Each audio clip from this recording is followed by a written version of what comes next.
All right, algebras. This lesson is on geometric sequences.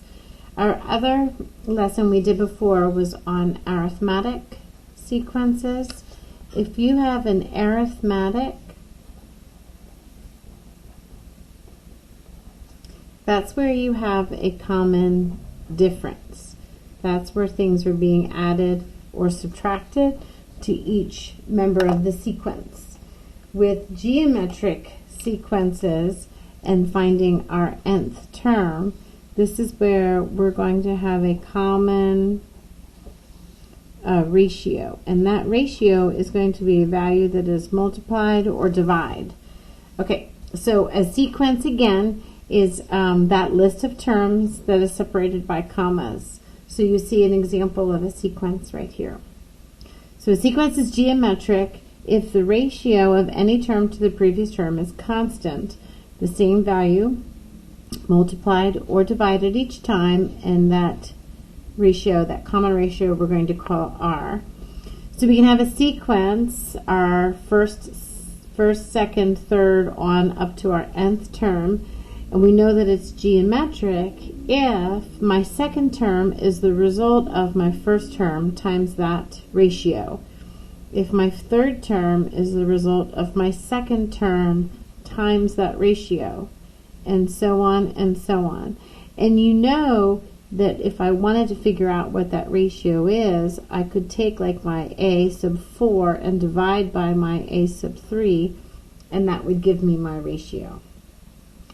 These are so much easier to understand when you're talking about exact numbers. So here we go. Decide whether the sequence. So first of all, I know it's a sequence because it's a list of numbers that are separated by commas. I know it's geometric if there's that common R. And what I can do is I can look at how do I get from one term to the next, or I can take that next term and divide it by the one before it. When I simplify that, I can see that I get a ratio of 1/3. And whether I call this multiplying by 1/3 or dividing by 3, notice it's the same thing. But since we talk about it in terms of multiplication, we're going to go ahead and choose that as our common ratio. All right, so when I look here, if these fractions are confusing, jump to the end, take the next term and divide it by the previous term, and as you can see, that gives me a value of 2. So I know that here my R, my factor that's being multiplied, is 2. So this is so similar to what you did with your arithmetic, but your arithmetic is when you are adding or subtracting. For geometric, that's where I'm going to be multiplying or dividing. All right, so when we talk about an explicit rule for our geometric sequences, we're talking about a formula that can help us find a term. So if you remember, for our arithmetic sequences, we had this rule. And you can see for our geometric sequences, any numbered term can be found using your first term, and instead of adding a common difference like you did for arithmetic, we're going to be multiplying by that common ratio that same n minus 1 number of times. So this common difference and this common ratio is repeated here through multiplication and here through using an exponent. So this post-it note is going to keep coming around as we work on each of these formulas. All right, so if I want to find any term or write the rule, this is going to be the formula that I'm going to use. All right, so let's go ahead and practice. I want to write an explicit formula for the nth term of the geometric sequence, then find the indicated term, round to the hundredths places if needed. Okay, so let's talk about what's happening as I go from each term to the next. When I look at 10 over negative 5, I get a common ratio of -2. So that's going to be what my R is going to be equal to.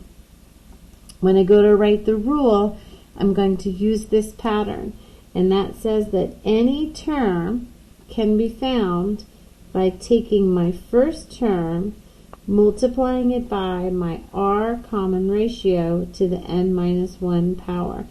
Now here's the deal. When we had an arithmetic rule, we were able to simplify that because we could distribute this difference. But we don't do any distributing with the geometric rule, so we can just leave that be. This is our explicit rule. Here it is. Now we can't multiply this because this exponent comes first, so until we get an n value, that's as simplified as it's going to be. Alright, so now I have a to the 20th. So what that means is that a to the 20th is going to be equal to -5 times -2 to the 20 minus 1 power. So a to the 20th is going to be equal to -5 times -2 to the 19th. And of course, I'm just going to go ahead and bring my calculator in to help me calculate that.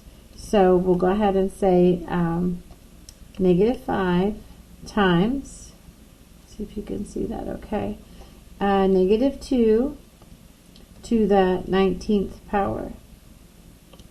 So we end up with a fairly big number. How about that? A to the 20th is equal to 2,621,440. So that's going to be that answer there. All right, let's take a look at this next example here. When I look at how I get from here to here, how I get from here to here, if I want to follow that same rule by having the next term divided by the one before it, I know that my R value is equal to 4/9. I know that my explicit rule tells me that any number is going to be equal to my first term, which is 1, times my ratio, which in this case is 4/9, and that's going to be to the n-1 power. So somebody comes along and says, hey, use your rule and tell me what the 10th term in this pattern is going to be. Alright, so if you look, see how it's getting smaller and smaller and smaller because I'm multiplying it. This R value is less than 1. So I'm taking a fraction of a fraction of a fraction of a fraction. Each of these numbers is smaller and smaller. So I know that a to the 10th is going to be equal to my first term, which was 1, times my ratio, which is 4/9, and that's going to happen to the 10 minus 1, or the 9th power.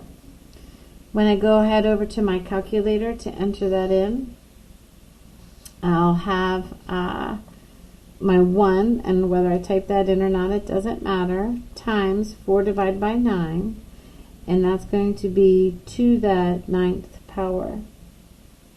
Now you'll notice something interesting about the answer that I get. This e -4 means times 10 to the -4th. So my a sub 10 is equal to 6.766 times 10 to the -4th. So that makes that a pretty small decimal. So if I wanted to write what that's equal to, my a to the 10th is equal to, that's 6766. That decimal point is going to come over 1, 2, 3, 4 places.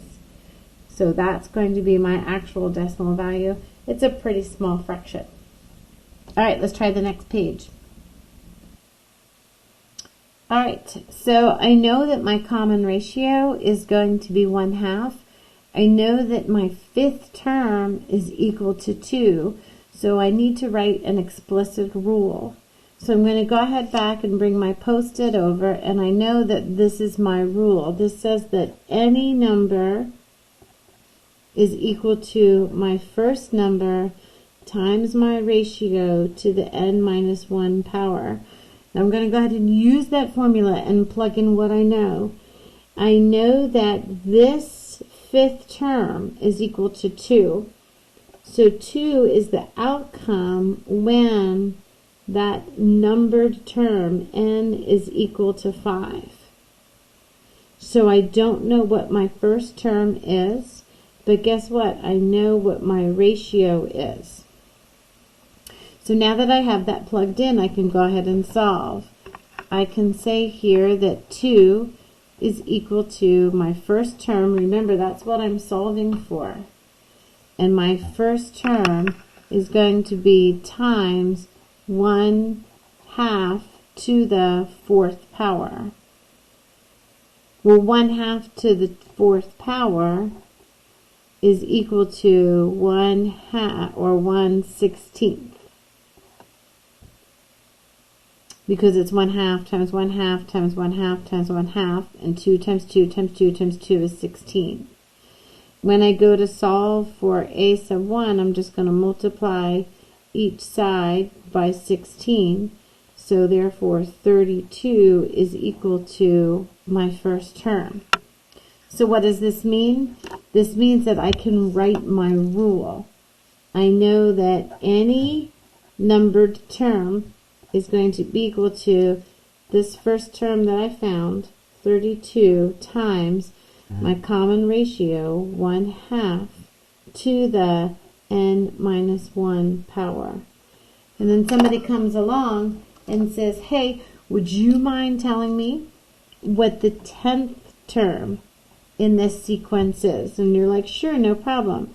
I know that a to the 10th term is going to be that first term that I found, 32, times that common ratio, 1/2. Remember, I was given that up here. And I know that that's going to be to the 10 minus 1, or my 9th power.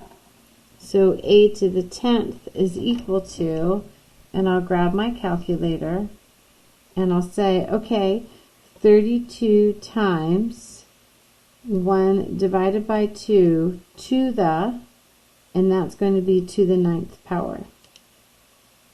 So my a to the 10th is going to be 0.0625.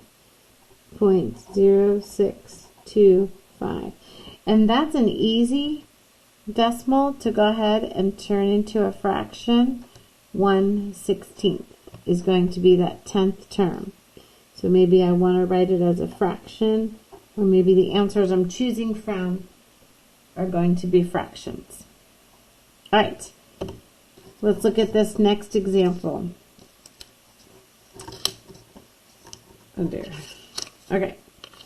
If I have a common ratio of 6 and my third term is 72, so we're still going to use this post-it with our values, because I know that 72 was the output of my first term times my common ratio, which is 6, and that was to the 3 minus 1 power. This 3 means my third term. That's when n was equal to 3. So my third term is 72, and that came as a result of my first term, which I'm solving for, times 6 squared. Okay, so I know 6 squared is 36. So when I divide each side by 36, 72 divided by 36 is going to be equal to 2. So I know that my first term in this sequence was 2. So now my explicit rule, I can come over here and I can write it. I can say, oh, you want to find any term is going to be equal to this first term times your common ratio, which we were given as 6, to the n minus 1 power. And that's when somebody comes along and they say, oh, by the way, I'm looking for the 8th term in this geometric sequence pattern. And you say, no problem, because you know that the 8th term is going to be equal to your first term times your common ratio to the 8 minus 1, or the 7th power. And then you can bring your calculator in and quickly do that. 2 times 6 to the 7th is going to give you, your 8th term is going to be 559,872. Alright, so it's interesting, we can look at the first 5 terms of this geometric sequence and plot the points, and you can see repeated multiplication is exponential, so don't be surprised when you see an exponential outcome. Alright, so what we're going to do is we're going to create a sideways XY chart. And you know, instead of thinking about this as x, we can think about it as our numbered terms. We have our first term, our second term, our third term, our fourth term, and our fifth term. So as we put each of those values in for n, we can look at our output. So when I go ahead and I start off and I'm saying, okay, I want 1/2 times 2 to the 1 minus 1, which is the 0 power. 2 to the 0 power is 1, so this has a value of 1/2. Next up, 1/2 times 2 to the 2 minus 1 is first power. 1/2 times 2 is going to be equal to 1. 1/2 times 2 to the 3 minus 1, or the second power. 2 squared is 4. Half of 4 is 2. Here's 1/2 times 2 to the 4 minus 1, or the third power. 2 cubed is 8. Half of 8 is 4. And then our last one, 1/2 times 2 to the 5 minus 1 power is the fourth power. 2 to the fourth is 16. Half of 16 is equal to 8. So here I have my input-output chart, and I can go ahead and graph those points on the grid. If I go over 1 and up 1/2, if I go over 2 and up 1, if I go over 1, 2, 3 and up 2, over 4 and up 1, 2, 3, 4, over 5 and up 1, 2, 3, 4, 5, 6, 7, 8, you can see that nice exponential curve. Here's the asymptote that I get. And I can see that that pattern of the geometric sequence is going to be exponential. Just like the arithmetic was linear, where that difference was my slope, this is going to be an exponential graph where you have a curved graph that grows. Alright, so now here's where we get into talking about sequences versus series, and we want to make sure you can keep these two words apart. So our sequence is where you have your terms a sub 1 and then a comma and a sub 2 and then a comma and a sub 3 and then a comma and on up to a sub n. So your sequences that could have, if it has a common difference, it's arithmetic. If it has a common ratio, it's geometric. And you can figure out each of those terms according to these rules. Okay, if we're talking about a series, so a series is going to be something that looks different because your a sub 1 is going to be added to your a sub 2, which is going to be added to your a sub 3, all the way up to either an a sub n or an infinite series. So anytime you see plus signs, and these terms still can be growing by either an arithmetic difference or a geometric ratio, but this time with the series you're adding them together. Alright, so we have to talk about, is it finite or infinite? Is it a sequence or a series? Alright, so when I look here, I don't see any plus signs, so I know for sure it's a sequence. And these three dots tell me it goes on forever and ever, so it's an infinite sequence. When I look at this next example, I see these plus signs, so I know it must be a series.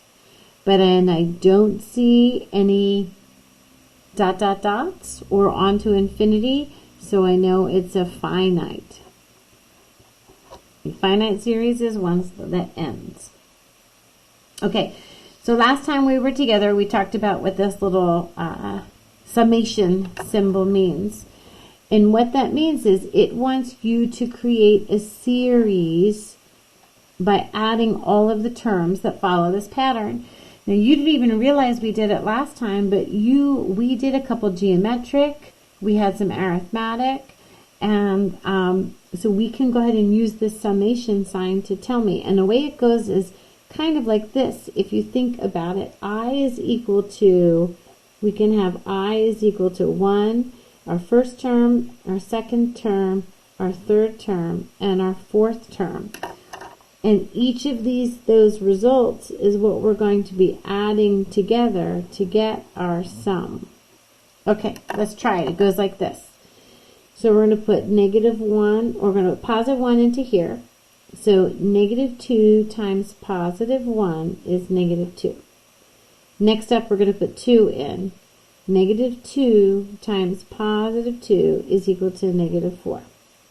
Now we're going to put 3 in. We're going to use all these numbers from 1 to 4 in for I. Here's our first number, second number, third number. 3 times -2 is -6. And then 4 times -2 is -8. Now, in order for it to be a series, that means we're adding them all together. So -2 plus -4 is -6. -6 plus -6 is -12. -12 plus -8. So the sum of my series is equal to -20. So use summation notation to write out the series and find its sum.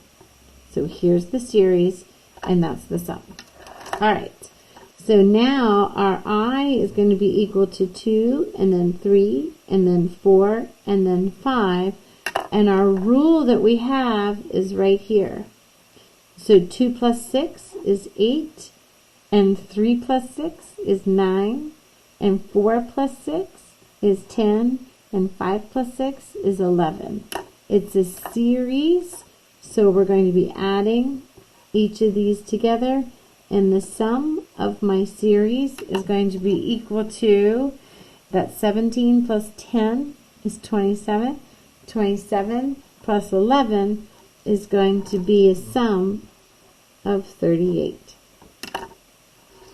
All right, here we have our I, and that's going to be equal to 0, and 1, and 2, and 3, and 4. And remember, you're going to be adding each of those values together to figure out what my series is equal to. 3 to the 0 is 1. 3 to the first is 3. 3 squared is 9. 3 cubed is 27. 3 to the fourth is 81. So when I'll go ahead and I add all these together, I can have 1 plus 3 plus 9 plus 27 plus 81, and that's going to give me 121 as my sum. All right, so now I have -4 times I, and that's going to be from 1 So when I go to write my i's, I'm going to start with 1. I is equal to 1, and then 2, and then 3, and then I realize I'm never going to be able to stop. So this sum cannot be found or determined. So that sum cannot be found because it's going on to infinity. All right, stick with me. All right, so in our last notes, these are exactly from the last notes, where you were told to write the series using summation notation. And your summation notation is going to be that capital Greek letter sigma, and that means sum. So when we do this, and we did this in our last notes together, what we had to do was when we went ahead to write it, we wrote the sum, and we have to write where it starts and fill in that box. We have to talk about how many terms we have and where it ends for that box. And then what we have to do is we have to write what the rule is. And what goes in here is that explicit rule that we can find. Okay, so what we need to do is we need to go back and write the rule using our post-it. Okay, so I know that as I go from term to term, my distance is equal to 4. So when I go to write the rule, I say, okay, any number can be, here's my first term right there, and it's going to be plus that common difference, which is 4 times n minus 1. So any number can be found, 4 plus 4n minus 4. I distributed that 4.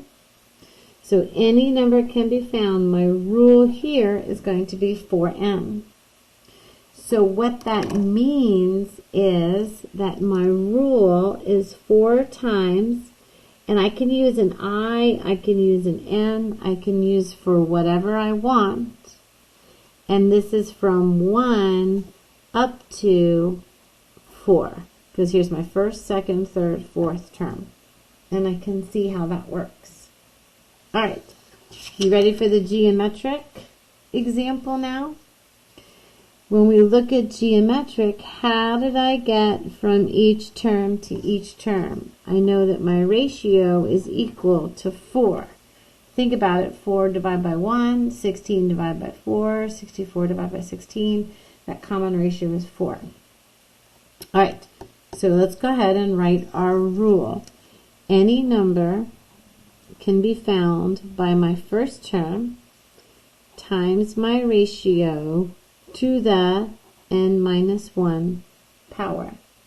All right, so when I go to write my infinite sum, there's my sum, my sigma, and I can go ahead, and if I want to use an n here, I sure can. I can say n starts at 1, because my rule is 4 times, or 4 to the n minus 1, and if I put 1 in there, I get 1 minus 1 is 0, anything to 0 power is 1, so that matches my first term. And guess what? Because I know it's an infinite geometric sequence, it goes on forever and ever. All right, let's check out this next one. If I wanted to find the first 10 terms of a geometric sequence where I have a is equal to 2 and there's my r. So what I can do is if I want to find a series, I know that I'm adding them together because that's the sum. So what I'm looking for is the sum of I is equal to 1 up to 10, my first 10 terms of the sequence. And when I go to write a rule for it, any number is equal to your first term, which is a 2, times your common ratio to the n minus 1 power. And that's going to be my rule that I put in here. 2 is my first term. There's my common ratio to the n minus 1 power. So the interesting thing is when I want to find these first 10 terms, what I can do is I'm just stuck with adding them up. So let's draw a little chart, and that might end up helping us. Because here I have my I, and then here I have the result of that I. So I can put that as my Y or my output, or this is my rule. All right, so I is going to be 1 and 2 and 3 and 4, 5, 6, 7, 8, 9, and 10. And remember, I'm going to have to add all of these up. So when I put my 1 into that, I get 1 minus 1 is 0. Anything to 0 power is 1. So my first output is 2. When I put 2 in there, 2 minus 1 is 1. Anything to the first power is itself. So 1/2 of 2 is going to be 1. This is going to be 3 minus 1 is 2. 1/2 squared is 1/4. So 1/4 of 2 is 1/2. And we can start to see this pattern happening here where I'm just multiplying by 1/2 one more time. So I can continue this pattern on my own. I know it's 1/2, 1/8, 1/16, 1/32, 1/64, 1/128, and 1/256. So the interesting thing is here, when I have this R value that's smaller than 1, do you see how my fraction's getting smaller and smaller and smaller? So when I go to add all these numbers together, I'm going to start from 2 plus 1 is 3. So 3 plus 1/2 is 3.5. 3 plus 3.5 plus a fourth is 3.75. So I'm adding a smaller bit each time that matters less and less and less. Wait till you see what this looks like on the calculator. Are you ready? Clear this out. 2 plus 1 plus 0.5 is 1/2, plus 0.25 is 1/4. When I hit 1/8, we'll just start doing 1 divided by 8, and that's going to be plus 1 divided by 16, plus 1 divided by 32, plus 1 divided by 64, plus 1 divided by 128, plus 1 divided by 256. See how these numbers are smaller and smaller and smaller each time? If you'll notice, my sum approaches and it's getting closer and closer and closer to 4, but guess what? It's never going to quite reach it. So my sum approaches 4. I actually end up with 3.9961. We can go ahead and round that. So this whole idea is what brings us to these big ideas of our evaluating the series of geometric. 2 new formulas for you. If I have a finite geometric series, that means it ends. This is the formula I use. And for the first time, we have an infinite geometric series, and that only happens when r is smaller than 1. If I have a fraction, I can do what I did up here by adding a smaller and smaller and smaller and smaller and smaller piece. And if this goes on for infinity, it'll be like I'm not really adding anything at all. So what we want to know is if our r, if that common ratio is smaller than 1, I can find the sum, and that is what's called a convergent series. If it's a geometric series where my ratio is a fraction, the pieces I'm adding are getting smaller and smaller and smaller, so eventually they don't make any difference and I can actually say that I can have a sum. If my r is greater than 1, I cannot find the sum, and that's when I'm going to describe the series as divergent. That'll be a divergent series. Alright, let's take a look at 2 of these. If I have the first 12 terms of the geometric series, I can do that because even though this says infinity, this tells me where to stop, which means I'm going to be using this formula for the finite. Okay, so the sum of my first 12 is going to be equal to my first term, which is 1, and I'm going to multiply that by 1 minus my r. Now, do you notice here what your r is equal to? I see an r value of 4 times times 4 times 4 times 4. So because I have an R value of 4, it's going to be 1 minus 4 to the 12th. This n here is the same as this n there. And that's going to be over 1 minus 4. So this becomes a complete calculator problem. This becomes a total type it in. So you have to be careful. We don't have to do this 1 times, obviously, but we do have to make sure we watch our parentheses here. So I want to know 1 minus 4, and that's going to be to the 12th. I'm going to close parens. Well, hold on a minute. I want to make sure that I arrow down. So we're going to delete that. We're going to arrow down, close parens, and that's going to be divided by 1. We want to use parentheses, 1 minus 4. How about that for a sum? Were you expecting that? The sum of the first 12 terms of that series is going to be 5,592,405. Now, if you want to, you can go ahead and test that.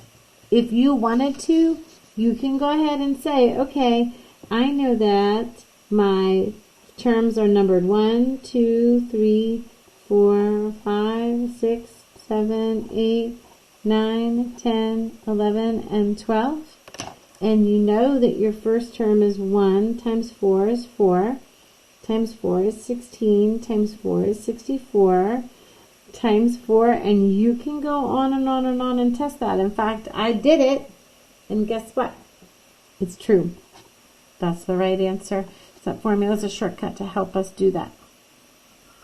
All right, you ready for this one? Consider the series. Help us find the first 8 terms. I see an R factor of 1/2. Half of 12 is 6, half of 6 is 3, half of 24 is 12. So it looks like I'm dividing and getting smaller each time. If I want to know the sum of the first 8 terms, I'm going to go ahead and take my first term, which is 24, and I'm going to multiply that by 1 minus my ratio to the nth power over 1 minus my ratio. Ready? So I want 24 times, and we'll go ahead and say that that's my fraction. So we'll make my numerator 1 minus 1 divided by 2. And that's going to be, see, I want to take care of some parentheses here. Let me start over. 24 times, and my numerator is going to be 1 minus 1 divided by 2, and that's going to be to the 8th power. So we'll close out that parenthesis, and that's going to divide by 1 minus 1 divided by 2, and we'll close that out. If we added up all those sums, we would end up with 47.81. All right, hang with me. All right, last couple of problems. Find the sum of the following geometric series. So when I look at this, first of all, I know it's infinite. So I can only find the sum if my R value is a fraction. So if I have 1, if I want to, I can think of this as 1 plus negative 1/4, and that can be plus 1/16, plus, if I want to think of this as 1 negative 1/64. So when I look at what my common ratio is here, my common ratio, first of all, we know it's going to be negative, and it's going to be a fraction because I'm getting smaller and smaller and smaller and smaller. All right, you ready? So, because it's the sum of an infinite series, that's what that tells me. Let's go back and get this formula here. And we'll add this formula to our sheet. So, the sum of an infinite series is equal to a sub 1 over 1 minus r. And that's only going to help us when it's an infinite series and r is less than, and your ratio is a fraction. All right, so your infinite series is equal to your first term, which is 1, over 1 minus your ratio. So when we go ahead and enter, oh, this is supposed to be a 1. 1 minus your ratio. So do you see how I have a minus and negative? This is going to be 1 divided by parentheses 1 plus 1/4. And I get 0.8. So if I add this over and over again, I'm going to end up with 8/10, which is the same as 4/5, 0.8. So the sum of that infinite series is equal to 4/5. All right, find the sum of the following infinite series. Are you ready? Because it goes from 1 to infinity, I know the sum of this infinite series is going to be equal to, and I'll get my post-it, there's I want my first term. So when I go ahead and I look at my first term, I know that my rule is 3 times 1/4, and my first term is going to be to the 1 minus 1 power. Well, the 1 minus 1 is a 0 power. Anything to 0 power is 1. So that means that my first term is equal to 3. All right, so infinite series, first term, 3 over 1 minus my common ratio, which is right here as 1/4. So the sum of my infinite series is going to be equal to, we'll get my calculator, and we'll say that that's 3 divided by, parens, 1 minus 1 divided by 4. That means that this series will add up to 4. All right, couple practices. An infinite geometric series with the first term of a sub 1 has a sum of 10. What is the common ratio of the series? All right, so we have an infinite geometric series. So that's going to be our formula that we used up here. Here it is on our post-it note. Okay, so I know that the sum of an infinite series, my formula is my first term, 1 minus r. So an infinite geometric series with the first term, a sub 1 is 4, so we'll plug in 4 up top. It has a sum of 10, which is equal to 10, right? So let's go ahead and say they were looking for the common ratio, 1 minus r. So when we go to solve this problem, we'll go ahead and multiply each side by 1 minus r, and I get 10 times 1 minus r is equal to 4. So 1 minus r is equal to 4 divided by 10. And we're going to subtract 1 from each side. So negative r is equal to negative 6/10. So my r is equal to 6/10, or remember that's the same as 3/5. So we'll go ahead and simplify. And there's my r. An infinite geometric series with the first term a sub 1 is equal to as a sum of 6. Here we go again. So the sum of an infinite geometric series, right? So we have a sub 1 over 1 minus r. This infinite should be over there. Okay. So the sum of my infinite series is equal to first term of 2, 1 1 minus r, and this is equal to 6. So we'll go ahead and multiply each side by 1 minus r. So I know 2 is equal to 6 times 1 minus r. And we're going to go ahead and divide by 6, divide by 6. So 1/3 is equal to 1 minus r. Subtract 1, subtract 1. Negative 2/3 is equal to negative r. So my r, my ratio, is equal to positive 2/3. Alright, so your classmate is trying to cut down on the amount of time he's spending watching TV. In January, he's got this many minutes watching TV. And then for this many minutes in February and this many minutes for March. So we want to find an explicit rule for the amount of television that he watched. So what we need to do is first find our R. So he went from 360 to 3240 to 2916.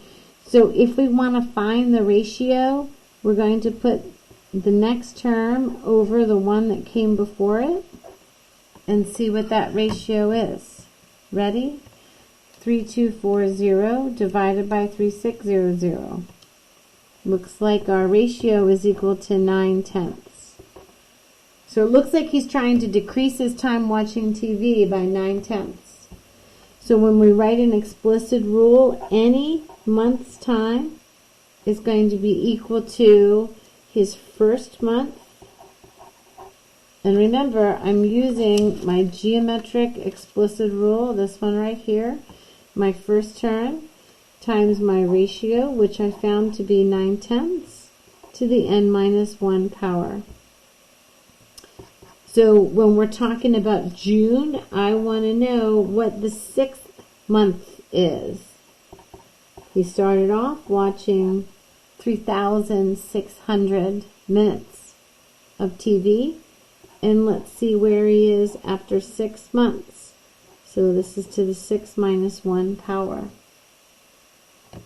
We'll go ahead and say, hey, do you know how many minutes that many, or how many hours that is? If you divide that by 60, dude watches 60 hours of TV. That's pretty, each month. Depends on, I guess, if it's during quarantine or not, right? Okay, 3600 times, and we want to say that that's 9 divided by 10, and that's going to be to the 6 minus 1, which is the 5th power. So by the time June hits, he's down to only watching 2,125.76 minutes. That's what he's watching in June. All right, how many minutes will your classmate watch all year? Hey, we're going to use a formula that we haven't touched upon yet, so we're going to go ahead and add that in here. Well, maybe we touched upon it a little bit. So the sum of a finite geometric series, my first term, times 1 minus r to the n over 1 minus r. So that's what we're going to need to do this last problem, because the sum of his 12 months is going to be his first amount times 1 minus my ratio, which is 9/10 to the 12 over 1 minus my common ratio. That's a lot to type into the calculator. And I want you to keep practicing it until you get this number, because that's how many total minutes of TV your friend watches. All right, that's a long video. I should have broken it up into 2. Congratulations if you made it this far. I'm proud of you. See you in class with questions.